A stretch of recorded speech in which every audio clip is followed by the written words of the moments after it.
আসসালামু আলাইকুম প্রিয় দর্শক, সবাইকে স্বাগতম বিডি লস পয়েন্ট চ্যানেলের পক্ষ থেকে। সবাইকে প্রীতি এবং শুভেচ্ছা জানিয়ে আজকের আলোচনা শুরু করছি।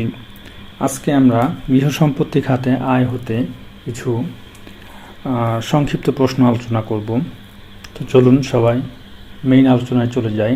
তার আগে বলে রাখি, এই ভিডিওগুলো থেকে যদি উপকার পেয়ে থাকেন এবং যদি ভালো লেগে থাকে অবশ্যই লাইক, সাবস্ক্রাইব এবং কমেন্টস করে যাবেন। চলুন আমরা মেইন আলোচনায় চলে যাই। গৃহ সম্পত্তি বলতে কি বোঝায়? গৃহ সম্পত্তি বলতে গৃহ, ভবন বা দালানসহ তার অবিচ্ছেদ্য অংশ, যেমন আসবাবপত্র, ফিকচার, ফিটিংস এবং যেই জমিতে গৃহটি স্থাপিত তা বোঝায়। কোন ভবন বা দালান গৃহ সম্পত্তি সংজ্ঞার অন্তর্ভুক্ত নয়? উত্তর হচ্ছে নিম্নোক্ত ভবন বা দালান অন্তর্ভুক্ত নয়। ক নম্বরে আছে সম্পূর্ণরূপে গুদাম হিসাবে ব্যবহৃত ভবন, কারখানা ভবন, যদি তা প্ল্যান্ট ও মেশিনারির অবিচ্ছেদ্য অংশ হিসাবে ভাড়া দেওয়া হয়। ভাড়া প্রদান বলতে কি বোঝায়? ভাড়া প্রদান মানে হলো মালিকানা ছাড়াই নির্দিষ্ট সময়ের জন্য সম্পত্তি ব্যবহারের অধিকার দেওয়া। পরের প্রশ্ন রয়েছে, কোনো প্রতিষ্ঠান কর্তৃক ভাড়া প্রদান সংজ্ঞার অন্তর্ভুক্ত নয়।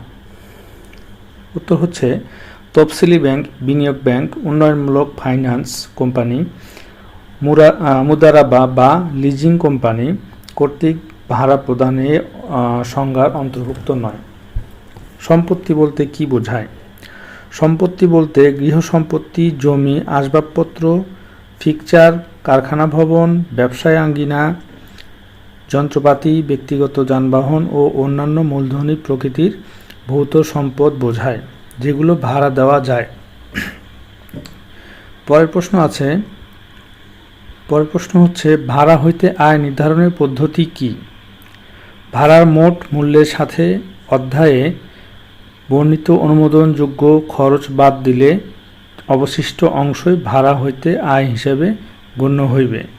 অর্থাৎ এখানে বলা হয়েছে ভাড়া হচ্ছে মোট সম্পত্তির মূল্যের এই অধ্যায়ে বর্ণিত অনুমোদনযোগ্য খরচ আছে সেগুলো বাদ দিলে অবশিষ্ট অংশই হচ্ছে ভাড়া আয়। পরের প্রশ্ন হচ্ছে, যদি কোনো ব্যক্তি নিজের ব্যবসার জন্য নিজের সম্পত্তি একটি অংশ ব্যবহার করেন তাহলে কি সেটি ভাড়া হইতে আয় হিসেবে গণ্য হবে? উত্তর হচ্ছে না। স্বীয় ব্যবসার উদ্দেশ্যে ব্যবহৃত অংশ বা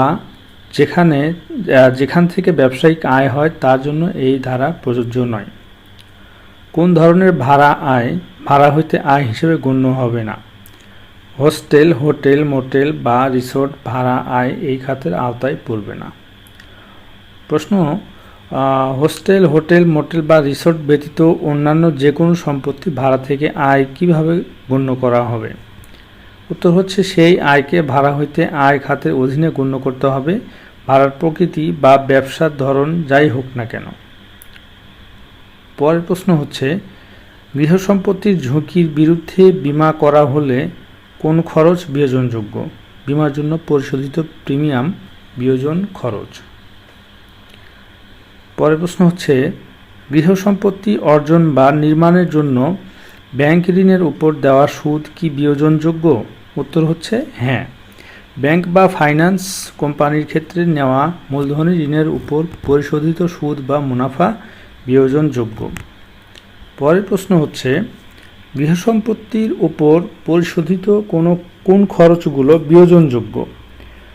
কর, ফি বা বার্ষিক চার্জ যা মূলধনী প্রকৃতির নয় তা বিয়োজনযোগ্য। পরের প্রশ্ন, ভাড়া পূর্বে সময়ে পরিশোধিত সুদ কত বছরের মধ্যে কিস্তিতে বিয়োজনযোগ্য? ভাড়া শুরু থেকে পরবর্তী 3 আয়বর্ষে সমকিস্তিতে। ভাড়া পূর্ব সময়ের সুদ নির্ধারিত 3 বছর পরে বিয়োজনযোগ্য কি? উত্তর হচ্ছে না, উহা 3 বছর পরে বিয়োজনযোগ্য নয়। বাণিজ্যিক গৃহ সম্পত্তির জন্য মোট ভাড়ার কত শতাংশ খরচ হিসাবে বিয়োজনযোগ্য? উত্তর 30%।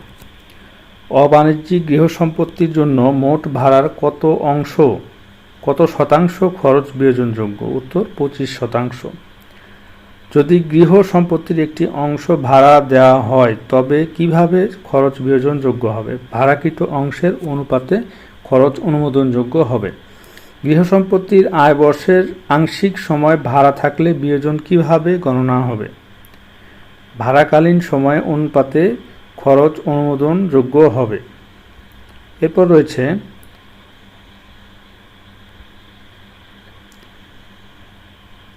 অন্যান্য সম্পত্তির ভাড়া আয় হিসাবের ক্ষেত্রে কোন ধারা অনুযায়ী বিয়োজন হবে? আয়কর আইন 2023-এর ধারা 49 হইতে 55 অনুযায়ী। ব্যাংক ট্রান্সফার ব্যতীত বিয়োজনযোগ্য খরচ অনুমোদনযোগ্য কি? না, ব্যাংক ট্রান্সফার ছাড়া বিয়োজন অনুমোদিত নয়। তো প্রিয় দর্শক, আজকে এ পর্যন্তই আলোচনা ছিল। আমি গৃহ সম্পত্তি হতে ভাড়া খাতের আয় হতে কিছু প্রশ্ন সংক্ষিপ্ত আকারে আলোচনা করলাম। ইনশাল্লাহ আগামী দিন আরও অন্য অধ্যায়ের প্রশ্ন নিয়ে উপস্থিত হব। তো সবাই এ পর্যন্ত ভালো থাকবেন। আল্লাহ হাফেজ।